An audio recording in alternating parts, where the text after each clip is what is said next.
Yes. Hallelujah, hallelujah, hallelujah. God bless you from wherever you are. We bless the Lord. We love you all. We pray for you. Welcome again to our live service today. We thank God for you. Join the service. Tell a friend. Kindly connect yourself. The Lord has something for you today, and I want to believe that the Lord is going to bless you today. Amen, amen, amen. God is good. I want to know where you are. If you can hear us clearly, I want us to connect so that we can receive from the Lord today. Join us today for this wonderful broadcast. This blessed from wherever you are watching and listening from, all over the country, in Kenya, all over the country, and also all over the world via online. Good morning, good evening, good afternoon, depending with where you are. I salute you all in the name of Jesus Christ, our Lord and Savior. Praise the Lord. Hallelujah. Hallelujah. Thank you for tuning in. Thank you for connecting. Let me know where you are tuning from. Kindly share as we start today. This is the day that the Lord has made, and I want to believe that God has a good thing for each one of us today, and indeed this is going to be a blessing. Hallelujah. Thank you, Jesus, for today. Thank you for your people. Thank you for your love, and thank you for your care. Hallelujah. Ladies and gentlemen, all over the country, those listening via Milele FM, and those who are watching us live on Facebook all over the world, we are bringing to you the Word of God live today from here, Glory Church, Ongata Rongai, Nairobi, Kenya. And the Lord has been so good. Child of God, I want to read a portion of scripture, a verse here that we are going to use to hear the Word of God today from the book of John chapter 15. The book of John chapter 15, verse 7, we are going to read, and this is what my Bible says. If you abide in me, and my words abide in you, ask whatsoever you will, and it shall be done unto you. Other version says, if you abide in me, and my word, if you remain in me, and my word remain in you, then ask for anything you want, and it shall be done to you by our Father in heaven. Today, I want to talk to us about connecting to receive. You realize that Jesus Christ himself said these words. And when you look at the Bible, unapotazama Biblia kitabu cha Mathayo sura ya 4, mstari wa 19, Biblia inazungumzia kitu, inasema kwamba Yesu Kristo akamwambia wanafunzi ya kwamba nifuateni mimi nami nitawafanya kuwa wafuasi wa watu. Yesu anaambia Peter amfuate ili amfanye mfuasi wa watu. Kuna vitu vingi kama mwana wa Mungu ambao unasikiza popote pale ambapo upo, ambapo ningependa tuweze kujua leo. Jambo la kwanza ni kwamba watu wanakosa kuwa na amani ni kwa sababu, jambo la kwanza ni kwamba wana uoga ya kuhusu kesho itakuwa namna gani. Jambo la pili, wengine wana wasiwasi ya kwamba mahali ambapo nipo nitatoka namna gani. Na wengine pia wana wasiwasi na uoga kwa sababu ya mahali ambapo wametoka. Hallelujah. Kwa hivyo ndiposa jioni hii, asubuhi ya leo, wakati huu tuweze kujifunza kuhusu makusudi ya Mungu juu ya mwanadamu. Ya kwamba hakuna kitu ambacho utapokea katika maisha yako pasipo kujiunganisha mahali. Na ndiposa Mungu ametenga sehemu kadhaa ambazo zina baraka kwa ajili ya mwana wa Mungu. There are several places that God has decided that these are places that contain your blessing. And once you connect, unapojiunganisha nazo, hizi sehemu unapata kwamba baraka zinaanza kuja juu ya maisha yako. You cannot benefit from anyone or from anything or from any place that you are not connected wholeheartedly. Mahali ambapo hujajiunganisha vizuri, huwezi ukafaidika, ukapata faida ama ukapata baraka. Lakini unapojiunganisha, unapata kwamba utapata baraka. Msikilizaji wangu na mtazamaji popote ambapo upo, nataka nikuongeleshe leo kuhusu jinsi ambavyo ama maana ya kujiunganisha. Kujiunganisha inamaanisha kwamba to connect, it means to join, to become one with something or someone. Yani ni kufanyika mtu mmoja ama kitu kimoja wewe na mtu mwingine. Ni kujiunganisha na Mungu ili ufanyike mtu mmoja ama muwe kitu kimoja. Ni kufuata, inamaanisha kuachana na kile kitu ambacho ulikuwa unapenda, kufuatana na Yesu Kristo kwa kusudi uweze kuandamana pamoja na baraka za Mungu. Inamaanisha kufuatilia kitu. Inamaanisha kwamba kuwa pamoja. Kwa hivyo huwezi ukaokote chochote kama mwana wa Mungu pasipo kuhakikisha kwamba umejiunganisha. Kuna sehemu kadhaa ambazo Mungu leo hii anataka ujiunganishe ili uweze kupata baraka ama faida za kuunganika. You need to connect yourself to be able to benefit from the blessing of joining and connecting together. There are several areas that I talk to you about ambazo sema ambazo nataka ujiunganishe. Mtu wa kwanza ningependa ujiunganisha naye ni Mungu.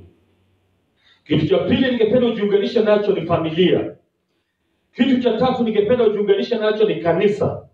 Kitu cha nne ningependa ujiunganisha nacho ni marafiki. Na sehemu ya tano ambayo ningependa ujiunganisha nayo ni kazi yako ama career. Kwa hivyo leo hii nataka ujue hivi. Bwana amekubariki na baraka zote za rohoni. Lakini baraka zako zote pia unapata kwamba ameziweka ndani ya sehemu hizi ambazo nimezungumzia. Unapojiunganisha nazo, unapata kwamba unapata faida za Mungu katika jina la Yesu Kristo. Haleluya. Biblia inasema kitabu cha Mwanzo sura ya 1 mstari wa 28 ya kwamba Mungu akawabariki na Mungu akasema, zaeni muongezeke. Zaeni muongezeke, mkaitiishe nchi, mkaishinde na mkaweze kutamalaki ama kumiliki. Kwa hivyo unapata kwamba baraka za Mungu Bwana ameshaziruhusu na ameshaziachilia juu ya maisha yako. Wewe ambao unanisikiza siku hii ya leo, sielewi unasikiza ukiwa wapi ama unanitazama ukiwa wapi, lakini baraka za Mungu tayari ameachilia juu ya maisha yako. Kwa hivyo leo hii nataka uelewa kwamba ni katika kujiunganisha na sehemu ambazo nataja leo hii ili uweze kupata baraka hizo. Sehemu ya kwanza ambapo unahitaji kujiunganisha, maana sikia, watu na vitu na sehemu ambazo unajiunganisha itategemea sana baraka zako zitakuwaje. Popote ulipo mpendwa, mtu wa kwanza kujiunganisha naye ni Mungu. Mtu wa kwanza ni Mungu. Biblia inasema kwamba Yesu Kristo akaambia wanafunzi wake, nifuateni mimi nami nitawafanya wafuasi wa watu. Kwa hivyo unapata ya kwamba unapojiunganisha na Mungu, Mungu ndio chanzo cha kila kitu ambacho unahitaji katika maisha yako. Once you connect yourself with God, you can rest assured that you are going to encounter the blessing of God. Unapojiunganisha na Mungu, bila shaka baraka za Mungu zinakuja pamoja na maisha yako. Kuna watu ambao walimfuata Mungu. Uwezi ukamfuata Mungu na ukatoka mahali pale pasipo kubarikiwa. Uwezi ukajiunganisha na Mungu na ukatoka pale ukilia ama ukihuzunika. Uwezi ukajiunganisha na Mungu na ukabaki ukihangaika katika maisha yako. Mtu yoyote ambaye amemfuata Mungu anatoka mahali pale na baraka za Mungu. Nuhu alimfuata Mungu na yeye aliokoka pamoja na familia yake yote. Alikuwa amejiunganisha na Mungu. Abrahamu akajiunganisha na Mungu. Maandiko yanasema ya kwamba baadaye akafanyika baba wa imani na baba wa mataifa. Ayubu alijiunganisha na Mungu, ijapokuwa alikuwa amepoteza vyote alivyokuwa navyo. Baadaye tunapata kwamba Ayubu anarejesha vyote maradufu kwa sababu alibaki amejiunganisha na Mungu. Mtu yoyote ambaye unafuata inategemea unapokea nini kutoka kwake. Sikia mwana wa Mungu, Yesu Kristo alikuwa amejiunganisha na Mungu na vile vile akapata baraka. Alisema kwamba mimi na Mungu, kitabu cha Yohana sura ya 10 mstari wa 30 hadi 33. Biblia inasema kwamba Yesu akasema mimi na Baba tuko kitu kimoja. Wewe na Baba uko kitu kimoja. Mwana wa Mungu, Mungu anakupenda na siku zote upendo wake unakuvuta kuja kwake. Yafaa uelewe hivi. Sababu moja ambayo Mungu alikuumba wewe kama mwanadamu ni kwa sababu Mungu kama Baba alikuwa na upendo mwingi, lakini hakuwa na mtu wa kuonyesha upendo aliyokuwa nao. Ikabidi Mungu mwenyewe afanyike mwanadamu kusudi kuokoa mwanadamu ili aje akuokoe wewe. Na alipokuumba alikuwa anatafuta mtu wa kudemonstrate power yake na upendo wake kwake. Ni kwa mfano una pesa lakini hauna kitu ya kutumia kufanya pesa, kutumia na pesa zako. Unapata kwamba pesa inakosa faida kama hauna kitu cha kutumia kwa hizo pesa zako. Kwa hivyo leo hii, msikilizaji mpenzi na mtazamaji popote ulipo, ningependa kuambia hivi: unapojiunganisha na Mungu, ijapokuwa unaweza ukapoteza kila kitu, bado utarejesha vyote. Maandiko yanasema ya kwamba mwenye haki anaweza akaanguka chini mara 7, lakini bado atasimama tena. Haleluya! Kwa hivyo unapojiunganisha na Mungu, haijalishi ni yapi ambayo ameondoka katika maisha yako, utakuja kupata vyote tena, kurejesha vyote tena. Mtu yoyote ambaye aliunganika na Mungu, ijapokuwa vile alivyokuwa navyo vilienda, alivirejesha tena. Leo hii ningependa kukuambia, kupata vile ambavyo unahitaji, utajiri haupatikani kwa kufanya ukora. Utajiri haupatikani kwa kuendea waganga, haupatikani kwa kufuga majini. Nilikuwa nasikia watu wanasema ya kwamba majini, unapomnunua majini inakuletea pesa na inakuletea utajiri. Sikia nikuambia mwana wa Mungu unayenisikiza leo, utajiri ambao unapata baada ya kufanya uchawi utakurudia wewe mwenyewe, na baadaye utakuangamiza na kukuua. Shetani hapatiani mtu kitu ya bure. Chochote shetani anakupa atakikujia, na utalipa mara 7. Usipovuna wewe mwenyewe, kizazi chako na watoto wako watavuna. Kwa hivyo baraka zetu zitatokana na Mungu. Maandiko yanasema ya kwamba nimetazama milimani, nikatazama mashariki, magharibi na kusini, msaada wangu unatoka wapi? Msaada wangu hautoki mahali popote. Msaada wangu unatoka kwa Bwana muumba mbingu na nchi, aliyekuwepo, aliyeko sasa na atakaye kuwepo sasa. Unapojiunganisha na Mungu, sikia mwana wa Mungu, baraka zako za kungojea. Unapojiunganisha na Mungu, ijapokuwa umemaliza vyote, baraka za Mungu zitakungojea. Kuna kijana mmoja kwa jina Yusufu. Kijana huyu alipouzwa kwa Misri, hakukuwa na chochote.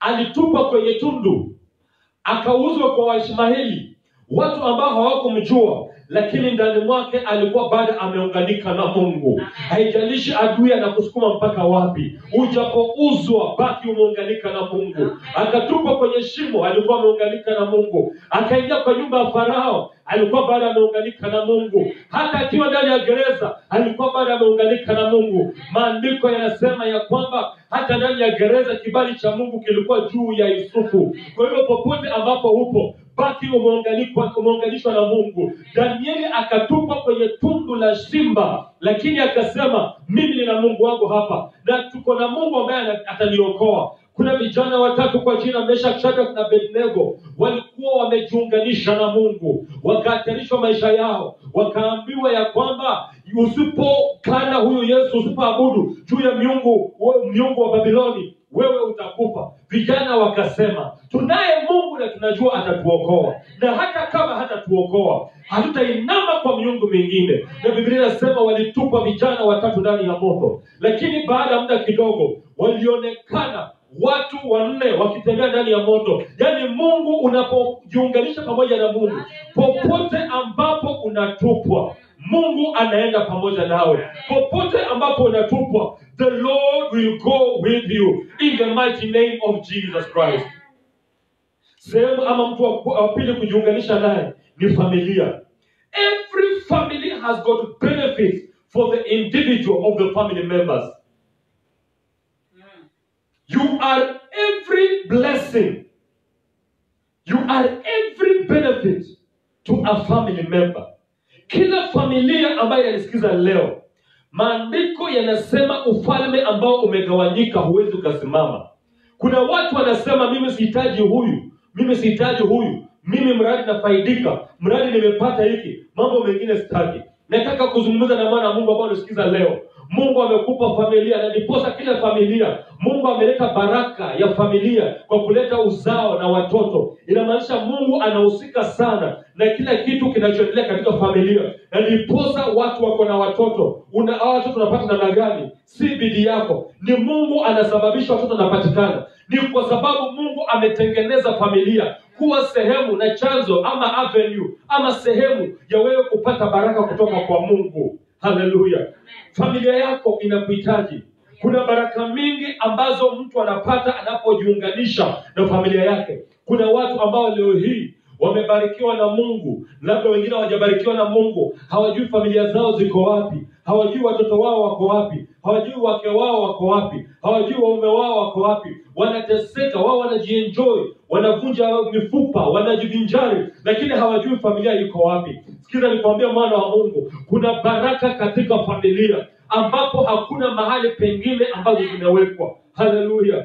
How much you invest and connect yourself into your family will determine how much you are able to benefit from it. Kuna watu leo hii wanalia hakuna kitu wanafaidika kwa familia zao, wanasema hakuna kitu wanafaidika katika ndoa zao. Lakini nataka nikuulize swali, how much investment are you putting in your family? How much are you determined to make sure you see your family standing, you see your family growing, you see your family moving to another level? Niko hapa siku hii ya leo kutangaza baraka za Mungu. Kila familia ambayo inanisikiza leo, baraka zako ziko mahali hapa. Baki mmeunganika pamoja. Mjapokosa chakula cha kukula leo, jiunganisheni kama familia. Simameni pamoja. Maandiko inasema kitabu cha Zaburi 133, palipo na umoja Mungu huamuru baraka. Palipo na umoja Mungu huamuru baraka. Fanyeni vitu pamoja. Chukueni muda mkae pamoja. Nashukuru Mungu kwa ajili ya hizo familia zimekaa pamoja. Hata sasa hivi ninapozungumza neno la Mungu, wananisikiza wakiwa pamoja kama familia. Mungu awabariki sana popote ambapo mpo. Haleluya. Ningependa kila familia ambayo Mungu amekubariki nayo. Hakuna mtu ambaye amezaliwa bila familia. Kila mtu amezaliwa na familia. Kaa na hiyo familia. Ipende hiyo familia. Ilishe hiyo familia. Ilinde hiyo familia. Entertain ama itumbuize hiyo familia. Hakikisha unaishughulikia vizuri. Hakikisha hiyo familia inakaa inaonekana vizuri. Hapo utapata baraka. Hauwezi ukavuna mahali ambapo hujapanda. Huwezi ukawithdraw mahali ambapo hujadeposit. Na deposit siku hii ya leo mwana wa Mungu, na kutangazia ya kwamba kwa kila mahali ambapo umeweka rasilimali zako, baraka za Mungu ziko juu yako katika jina la Yesu Kristo. Sehemu ya 3 ambapo ningependa kuambia mwana wa Mungu, ningependa ujiunganishe katika kanisa lako. Maandiko inasema ya kwamba pale Zayuni wokovu unapatikana. Zayuni ni nyumba ya Mungu. Zayuni ni mahali pa kuabudu. Zayuni ni mahali pa kutafuta neno la Mungu. Kuna watu wanasema sistahili kwenda kanisani, nitajisomea Biblia peke yangu. Biblia inasema katika Waebrania sura ya 10 mstari wa 25, tusipuuze kukaa pamoja, kujiunga pamoja kama wana wa Mungu, maana Mungu anapendezwa nayo. Kwa hivyo wakati huu ambapo watu hawaingii makanisani kwa ajili ya hili jangwa la corona, ningependa kutangazia wana wa Mungu popote ambapo mnanisikiza, hakikisha bado umebaki connected na kanisa lako na mchungaji wako. Usiende mbali, mtafute, mjulie hali, jua mahali ambapo yupo. Mungu alijua ya kwamba utahitaji kiongozi wa kiroho kusudi ya kuelekeze kizazi. Biblia inasema kuna wakati ambapo nchi ya Israeli ilikaa pasipo nabii, ilikaa pasipo mwalimu wa neno la Mungu, na ilikaa pasipo sheria, na wana wa Mungu waliteseka, wakahangaika. Unaweza ukadharau hilo kanisa ambalo umo leo, ni kwa sababu hauoni faida yake, lakini wacha litoke katika maisha yako. Ni nguzo katika maisha yako. Kila mwana wa Mungu unayemsikiza leo, simama na kanisa ambalo Mungu amekupatia. Simama na mahali ambapo Mungu amekupatia. Hakikisha kwamba linaendelea vizuri. Baraka zako ziko mahali pale. Maandiko yanasema wokovu utatoka wapi?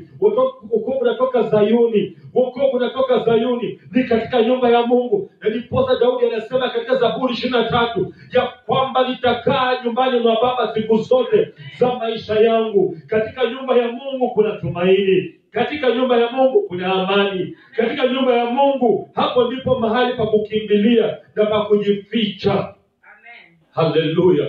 Na kushauri mwana Mungu siku ya leo, hakikisha umejiunga na kanisa. Kuna watu ambao wanalalamika, wanalaumu kanisa, lakini ukweli wa kwamba hawajui vile kanisa linaendelea, hawajui pastor wao yuko wapi. Sikia mwana wa Mungu, become part of the family. Fanyika mmoja wa familia na jamii ya hiyo kanisa. Jua kile kinachoendelea hapo. Jua nini inafanyika mahali pale. Jua jinsi ya kujihifadhi. Jua jinsi ya kulinda mambo yale. Na unapofanya hivyo, Bwana atabariki na kulinda ndoa yako na kukubariki wewe. Utapata kwamba mahali pale baraka za Mungu zitakuja juu ya maisha yako.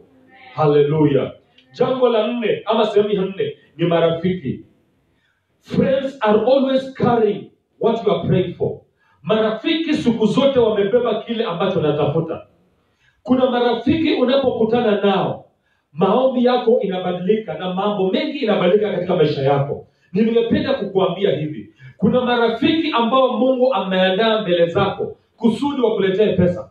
Kuna marafiki Mungu ameleta mbele zako kusudi wakutie moyo. Kuna marafiki Mungu ameleta katika maisha yako kusudi wakuonyeshe njia. Kuna marafiki Mungu ameleta katika maisha yako kusudi waweze kuthibitisha ya kwamba hivi ndivyo mambo yalivyo katika maisha yako. Unapata Elizabeth alikuwa rafiki wa Maria, na hata baada ya Mungu kuzungumza pamoja na Maria mama Yesu na kama mtazama mtoto, alikuwa na rafiki ambaye alikuja akamwambia, hey, leo hii kile ambacho umebeba ni kitakatifu na kina kibali, unahitaji rafiki. Na jinsi unavyotunza huyo rafiki ni muhimu sana katika maisha yako. Hakuna mtu ambaye anajifanya yuko peke yake hahitaji rafiki. You can never be alone. Jinsi ambavyo viungo vya mwili haviwezi fanya kazi peke yake. Mkono huwezi ukasema sihitaji kichwa, na kichwa kiwezi sema sihitaji mguu, na mguu huwezi sema sihitaji masikio, masikio huwezi sema sihitaji mapua. Vyote vinashirikiana kusudi ya kwamba mwili ufanye kazi vizuri. Marafiki ni muhimu sana katika maisha. Kuna watu haustahili kukosa katika maisha yako, na kuna watu haustahili kuwa nao katika maisha yako. Hapa ndipo unastahili ujue, kuna watu haustahili kukosa na kuna watu haustahili kuwa nao katika maisha. Ni kwa sababu kila rafiki unayokutana naye anakuacha ukiwa bora ama ukiwa bovu. Kwa Kiingereza tunasema kwamba every friendship, it will either leave you better or it will leave you bitter. Rafiki atakuacha ukiwa bora ama atakuacha ukiwa bovu. Tazama mwana wa Mungu, rafiki ambaye hakuna kitu ambacho anakutia. Kuna watu shetani amewatia mafuta kusudi kushusha wengine moyo. Watakuwa wanakuambia mambo ya kushusha moyo, watakuvunja moyo, watakuambia mambo ya kwenda chini. Sikia mwana wa Mungu, tunaye rafiki wa dhati, tunaye rafiki wa karibu ambaye ni msaada wetu wa karibu wakati wetu wa magumu. Jina lake ni Yesu Kristo. Nawe unapopata Yesu Kristo, hakikisha unashiriki huyo Yesu na marafiki wengine. Sikia mwana wa Mungu, si ya kwamba kila rafiki unayepata anahitaji pesa zako. Kuna wengine wanahitaji tu baraka za Mungu juu ya maisha yako. Jiunganishe na marafiki na maisha yako hayatabaki jinsi ambavyo yapo. Haleluya, haleluya. Ningependa kuambia sehemu ya 5 ni career yako ama kazi yako. Kuna watu ambao leo hii Mungu amewabariki na kazi, na hii kazi Mungu amekubariki iwe kama chemichemi ya maji kwa ajili ya familia yenu. Na kuna watu ambao wamekuwa wavivu, hawataki hata kufanya kazi hiyo. Ni kusumbuana na viongozi wao ama boss wao kila siku. Wanashindwa, boss anashindwa huyu mtu nilimwandika kwa nini. Akiona kosa kidogo anaingia kwa kuomba na kufunga ili ya kwamba mambo yabadilike. Sikia maana ya Mungu. Mungu amekubariki na kazi kama sehemu ya chanzo ama sehemu ya funguo za baraka zako. Shikilia hii kazi, jiunganishe vizuri na hii kazi. Ni kwa sababu hii ndio sehemu Mungu amekupa iweze kuwa ya baraka katika maisha yako. Amen. Kazi ambayo haujajiunganisha haustahili kufaidika juu yake. Kazi ambayo haufanyii kazi haustahili kukula kwa hiyo kazi.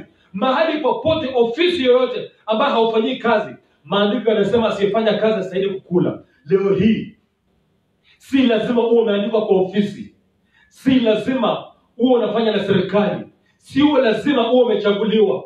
Kuna mahali Bwana Yesu amekuweka mahali pale. Ijapokuwa hujafika mahali ambapo unataka, Bwana Yesu amekuweka mahali pale ili utoke mahali pale ukielekea sehemu nyingine kwa ajili ya baraka za Mungu. Nimekuja kutangazia leo, haleluya mwana wa Mungu, ya kwamba baraka za Mungu ziko juu ya maisha yako, ya kwamba upendeleo wa Mungu uko juu ya maisha yako. Biblia inasema kwamba Mungu atakubariki kutoka mahali popote. Biblia inasema kwamba Mungu anabariki kazi ya mikono yako. Kwa hivyo kama haufanyi kitu hauruhusiwi kubarikiwa. Unabarikiwa kutokana na kazi ya mikono yako. Na maandiko yanasema kama haufanyi kazi haustahili kukula. Unayenisikiza leo na unayenitazama popote pale ulipo katika dunia nzima, na kushauri leo katika jina la Yesu Kristo, chochote Mungu ameweka mikononi mwako kufanya, kifanye na moyo wako wote. Fanya ni kama ni kazi yako, hata kama umeandikwa, hata kama haulipi vizuri, hata kama bosi wako si mzuri. Sikia mwana wa Mungu, maandiko yanasema kwamba aliye mwaminifu kwa mambo madogo madogo atakuwa mwaminifu kwa mambo makubwa. Unapokuwa mwaminifu kwa ile kazi Mungu amekupatia, Mungu atafungua kazi nyingine kubwa. Sijui nazungumza na nani jioni ya leo ama dhuhuri ya leo ama asubuhi ya leo. Mungu ameandaa sehemu yako ya baraka. Endelea kumtafuta Mungu, endelea kushikilia kwa baraka, kwa kazi ambayo umepewa kwa bidii, ifanye kwa bidii. Acha uzembe, acha kukaa na kuleta makasiriko kazini. Shikilia hiyo kazi, ni Mungu amekupa, na unapofanya kazi hiyo kwa uaminifu, Mungu atakupromote, atakupa kazi nyingine kutoka kwa hiyo. Mahali ambapo utaenda utakuwa mahali pa baraka. Unapokuwa goi mahali pale Mungu amekubariki, hakuna baraka mahali pengine. Hakuna mtu ambaye angependa kuandika mtu ambaye si wa faida katika biashara yake ama katika kazi yake. Mungu anataka akubariki kutokana na kazi ambayo unafanya. Bidii yako mahali pale, extra mile. Wacha tu kufanya kazi kulingana na how much umeandikiwa. Go extra mile. Amen. Huyu kijana Yusufu, maandiko yanasema kwamba chochote kilichowekwa katika maisha yake alifanya kwa bidii na kila kitu kikaenda vizuri. In fact, maandiko yanasema kwamba boss wake ambaye ni Potifa hakuwa na wasiwasi, alijua chochote ambacho kiko kwa mikono ya Yusufu kiko vizuri. Ni wangapi kati yenu mnaweza fanya kazi pasipo supervision? Ni wangapi kati yenu mnaweza fanya kazi pasipo mtu kuangalia? Ni wangapi kati yenu mnafanya kazi pasipo mtu kujua ni nani yako pale? Ni wangapi wenu kati yenu wanafanya kazi pasipo mtu kujiuliza mimi nani atatokezea? Kuna watu wengi leo hii wanachukua makoti wanaweka kwa viti, kisha baadaye wanatoka, hawafanyi kazi. Lakini ningekuja kutangazia baraka za Mungu ya kwamba Yesu Kristo anazo baraka juu ya maisha ya watu ambao wanao bidii. Na natangaza leo, unapojiunganisha na kazi ambayo Mungu amekupa, unapopitia magumu, Bwana Yesu ataona uaminifu wako popote ambapo upo na atakubariki. Acha kukaa tu nyumbani, unaomba usiku na mchana, unaongea kwa lugha, unakaa kanisani, lakini hufanyi chochote. Wacha nikwambie, hakuna Mungu ambaye anarusha pesa kutoka juu ili ije kulipia nyumba. Lazima ujiunganishe na ufanye kazi. Fanya kitu. Haleluya. Kuna mtoto wangu mmoja akaniambia, "Pastor, mwaka huu nimejitahidi. Hata kama ni kutengeneza chips za malenge nitatengeneza, maana sitakaa mahali pale bure." Sikia, Bwana Yesu ako interested na ile kazi ambayo unafanya, na ana uwezo wa kubariki hiyo kazi.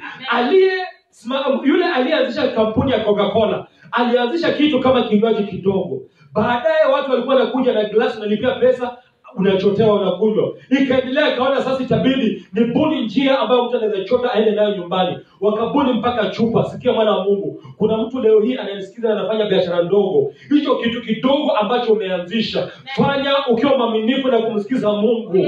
Kuna baraka za Mungu ziko ndani mwake. Mungu atakupa idea moja, utasikia sauti nyuma yake ikikwambia, "Mwana wangu, hii ndio njia, hebu ukaifuate." Na utakoifuata, Bwana atakubariki. Wacha uvivu. Naongea na watumishi wa Mungu ambao leo hii mnafanya kazi ya Mungu na labda haina mapato, kanisa haiko na vile ambavyo inastahili. Wewe hujaandikwa tu, hujaitwa na Mungu kwa sababu ya pesa. Umeitwa kufanyia Mungu kazi. Kama Mungu bado hajakubariki, Paulo alikuwa anahubiri huku anatengeneza mahema. Fanya kitu ili familia yako iwe na amani. Sikia mtumishi wa Mungu unanisikiza leo, familia yako wasipoona Mungu wako kwa kile ambacho unafanya, watachukia Mungu wako leo.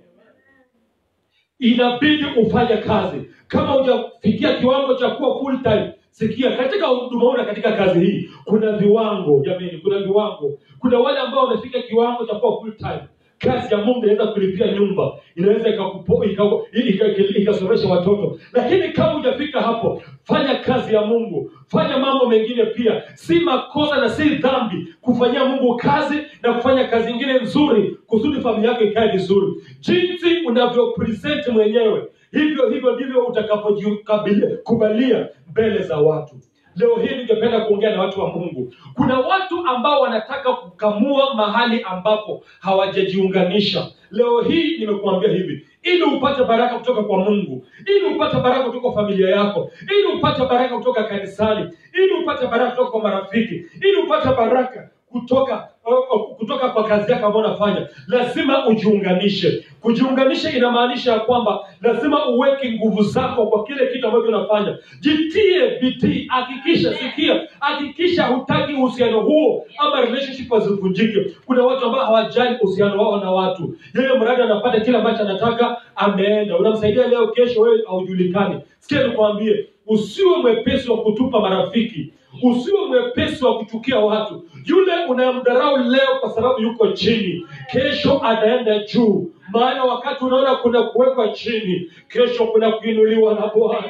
Aliye chini anaweza kaenda juu. Hakuna Mungu kama hakuna Mungu wa possibility. Mambo yote, majina yote ambayo Mungu amepewa ni majina ya ufunuo kwa ajili ya kazi ambayo Mungu amefanya. Mungu anaitwa Jehova Jireh kwa sababu ya kutoa chakula kwa Abrahamu. Anaitwa Jehova Nisi kwa sababu ya ushindi ambao alitoa. Anajiita Jehova Rohi maana alikuwa mchungaji wa Daudi, akimtunza, akimlinda. Leo hii Mwana wa Mungu, sielewi unapitia mambo gani, lakini najua kitu kimoja: kuna jina ambalo inabidi umpatie Mungu leo, maana kuna mambo Mungu anaenda kukutendea. Sielewi naongea na nani na yako mahali gani, katika taifa la Kenya na wanaosikiza nje ya Kenya. Kuna watu ambao wanatusikiza kutoka Dubai, wanasikiza kutoka UK, wengine nasikia naona kutoka Dodoma, naona wengine kutoka nchi za mbali. Sikia Mwana wa Mungu, kwa chochote ambacho umekuwa ukipitia jioni ya leo, asubuhi ya leo na mchana huu, Bwana Yesu anakuunganisha pamoja naye.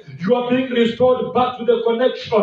Na wakati unajiunganisha huko, na kutangazia leo, kilio chako, machozi yako yanageuka kuwa machozi ya furaha. Machozi yako yanageuka kuwa machozi ya upendo katika jina la Yesu Kristo. Kuna watu ambao wameng'ang'ana katika maisha ya kuteseka, na leo hii wanalia, wanajiuliza nitatoka nini katika issue ambayo anapitia. Na kutangazia hivi, mimi namjua Mungu ambaye huyu Mungu ndani mwake siku moja imetosha kugeuza maisha yako. Amen.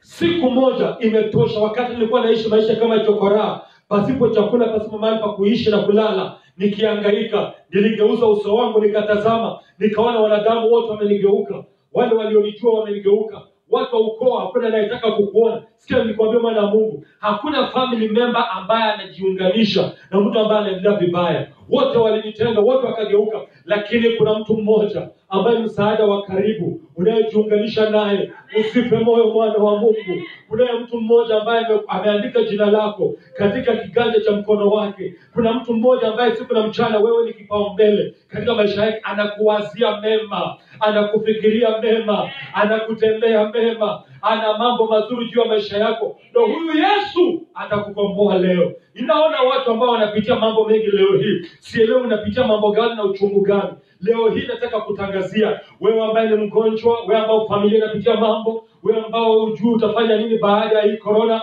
nyumba hujalipa, madeni yamekuwa mengi, watoto wanakusumbua, ndoto za ajabu, hulali usiku, umekuwa na mikosi baada ya mingine. Natangaza leo, pokea muujiza wako katika jina la Yesu. Pokea muujiza wako katika jina la Yesu. Pokea muujiza wako katika jina la Yesu. Kuna mashuhuda mingi ambazo tumezipata jinsi ambavyo Mungu anafanya mambo, na wewe ndio next. Ushuhuda wako ndio unaingia leo. Kama ulikuwa mgonjwa baada hapa wakati naendelea kuzungumza, pokea uponyaji wako, amka na uanze kutembea na ufanye kile ambacho ulikuwa umefanya katika jina la Yesu Kristo. Kwa kila sehemu ulikuwa umelemewa, Bwana Yesu, kuna kitu Bwana Yesu anatenda. Haleluya. Wamchao Bwana watakuwa kama mlima Sayuni. Hata wakati wa dhoruba, wakati wa corona utanawiri. Haleluya. Ningependa kuweza kuunganisha wana wa Mungu. Nataka kukuunganisha na Mungu. Nataka kuunganisha na familia. Nataka nikuunganisha na kanisa lako. Nataka nikuunganisha na marafiki. Na nataka niweze kuomba pamoja nawe. Najua kwamba Mungu atakubariki popote ambapo upo. Kama hujaokoka, hujampokea Yesu kama Bwana na Mwokozi wa maisha yangu, ningependa niweze kukuombea leo. Kisha baada ya maombi ya wokovu, nataka kuombea kila kitu. Nataka kama umeshika redio, kama uko karibu na redio yako, ushike redio. Na kama unanitazama kupitia kwa mtandao, unyooshe mikono yako. Nataka kutangaza baraka za Mungu leo. Tuna watu hapa ambao wanaomba pamoja nao, na wamenyoosha mikono juu ya redio, na wanazungumza baraka juu yako, na wako hapa wanakubaliana pamoja na mimi kuhusu maisha yako. Lazima Bwana atende jambo. Rabalaka baralizeba lembros krepro soko kurodiba lima seke paradisa nzuri ya mazaka. Kwa mahitaji yote ambayo unapitia, jambo lolote ambalo uko ndani, Bwana Yesu anataka kukukomboa leo. Nataka urudie nyuma yangu, sema Bwana Yesu Mwokozi, natubu dhambi zangu, nisamehe leo na kupokea wewe kwa Bwana na Mwokozi wa maisha yangu. Andika jina langu kwa kitabu cha uzima futa jina langu kwa kitabu cha mauti. Kuanzia leo nimeokoka, nimekupenda Yesu na maisha yangu yamebadilika. Roho Mtakatifu, anza safari ya wokovu pamoja nami. Kwa jina la Yesu nimeokoka na kuamini. Hongera sana, hongera sana. Bwana akubariki sana na kupiga makofi kwa sababu ya kupokea Yesu Kristo kama Bwana na Mwokozi wa maisha yako. Wewe ni mtoto wa Mungu sasa, umejiunganisha. Sasa nataka tukuombee baraka za Mungu. Naona mtu ambaye mguu yake imefura. Naona mtu ambaye mguu wake imefura kuanzia kwa magoti hawezi akatembea. Nataka kutamka baraka za Mungu juu ya maisha yako. Kuna huyu mtu ambaye kifua kimejaa, amemeza dawa lakini haoni tofauti. Nataka nitangaze baraka za Mungu juu ya maisha yako leo katika jina. Naona huyu mtu ambaye mtoto wake amepotea, mtoto kwa familia amepotea. Huyu mtoto yuko na natangaza leo ajulikane mahali ambapo yuko. Maana hajakufa, huyu mtoto yupo mahali. Nataka kutangaza baraka za Mungu aonekane na kuona wewe mama ambaye unalia mzee amekutoroka, hapigi simu, hakomunicate chini chakula. Leo hii nataka kutangaza raba la kapuzo la bros crepata parodiuma katika jina la Yesu. Natangaza baraka za Mungu, natangaza baraka za Mungu. Navunja kila ngome, navunja madhabahu ya giza, navunja laana zote, navunja mapepo katika jina la Yesu. Kila uchawi uliofanyika ili hawa watoto wapotee kwa hii boma, kila uchawi uliofanyika ili miguu ifure katika jina la Yesu. Natangaza amani juu huyo mtu ambaye amekuwa akijaribu kujiua. Na ng'oa roho ya kifo katika maisha yako katika jina la Yesu Kristo. Huyu mtoto ambaye amekuwa akiota ndoto za kutisha, analala akilia, akikula na kutafuna ulimi, na nena baraka na ukombozi. Pokea muujiza wako katika jina la Yesu. Pokea muujiza wako katika jina la Yesu.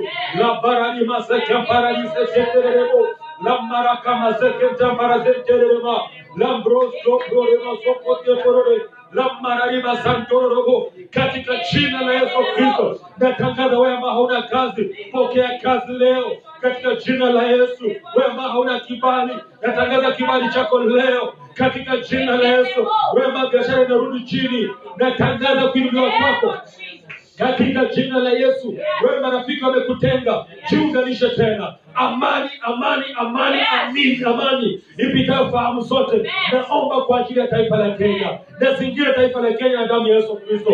Na nena amani juu ya viongozi wetu, amani juu ya rais wa nchi ya Kenya, amani juu ya mawaziri, amani juu ya naibu wa rais, amani juu ya viongozi wa kisiasa, amani juu ya viongozi wa upinzani, amani juu ya viongozi wa kidini, amani juu ya taifa letu. Leo hii Baba, tunakumbuka madaktari, wauguzi, wafanyikazi wa hospitali kwa kazi ambao wanafanya. Natangaza baraka zako juu yao Baba, walinde, wahifadhi na watende mema katika jina la Yesu. Leo hii tunakumbuka watoto wa mtaani, tunawakumbuka popote walipo na barabarani ambapo wapo. Tunaomba malaika wa Mungu, jinsi ulivyohudumia Elia katika mlima, pia wewe leo wahudumia hao watoto wa mtaani. Watembelee Bwana, wabariki Mungu, wainue ndani mwao, wajulikane kunaye Mungu Yehova ambaye anaishi katika jina la Yesu Kristo mwana wa Mungu aliye hai. Pokea muujiza wako leo. Pokea muujiza wako leo. Pokea muujiza wako leo. Pokea muujiza wako leo. Pokea uponyaji wako leo. Pokea muujiza wako.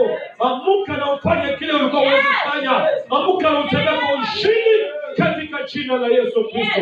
Baba, ni asante kwa sababu umetenda. Asante kwa ajili ya msikilizaji wetu. Asante kwa ajili ya mtazamaji. Asante kwa ajili ya Media Max leo. Baba, tunaombea Media Max tena.